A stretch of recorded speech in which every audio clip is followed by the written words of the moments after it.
ಅಪ್ಪನ ದುಡ್ಡಲ್ಲಿ ಶೋಕಿ ಹೊಡೆಯೋನಲ್ಲ ಕಣ ನಾನು. ಡೇ ನೈಟ್ ಕಷ್ಟಪಟ್ಟು ವೆಲ್ಡಿಂಗ್ ಮಾಡಿ ಆ ದುಡ್ಡಲ್ಲಿ ಗಿವ್ ಅವೇ ಕಾನ್ಸೆಪ್ಟ್ ನ ತಗೊಂಡ್ ಬಂದು ಹೇಗಾದ್ರೂ ಸರಿ KD ಅಲ್ಲಿ ಒಂದು ಸ್ಥಾನ ಪಡಿಬೇಕು ಅಂತ ಡೇ ನೈಟ್ ಕಷ್ಟಪಡ್ತಿರೋ ಪರ್ಸನ್ ನಾನು. ನಿನ್ನೆ ಸಾಯಂಕಾಲ 6:30 ಇವಾಗವರೆಗೂ ನನ್ನ ಐಡಿನ ಯಾರೋ ಹ್ಯಾಂಡಲ್ ಮಾಡ್ತಿದ್ದೀರಾ. ಬರೋ ಫಾಲೋವರ್ಸ್ನೆಲ್ಲ ಅನ್ಫಾಲೋ ಮಾಡ್ತಾ ಇದ್ದೀರಾ.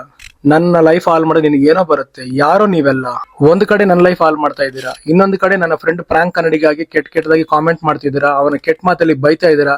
ಇದರಿಂದ ನಿಮ್ಗೆ ಏನಪ್ಪಾ ಬರುತ್ತೆ? 26 ವರ್ಷ ಕನ್ಸು ಕಣೋ, ಹೇಗಾದ್ರೂ ಒಂದು ದೊಡ್ಡ ಸ್ಟೇಜ್ ಅಲ್ಲಿ ಡ್ಯಾನ್ಸ್ ಮಾಡ್ಬೇಕು ಅಂತ. ಅದಕ್ಕೆ DKD ಅಲ್ಲಿ ಹೆಂಗಾದ್ರೂ ಕಾಲಿಡ್ಬೇಕಂತ ಪ್ಲಾನ್ ಮಾಡಿದೀನಿ. ದಯವಿಟ್ಟು ನನ್ನ ಲೈಫ್ ಹಾಲ್ ಮಾಡಬೇಡಿ. ನನ್ನ ಕಡೆಯಿಂದ ನಿಮ್ಗೆ ಏನ್ ಬೇಕು? ನಾನಿರೋದು ಸ್ವಲ್ಪ ದಿನನೇ, ನಾನು ಜಾಸ್ತಿ ದಿನ ಬದುಕೋನಲ್ಲ.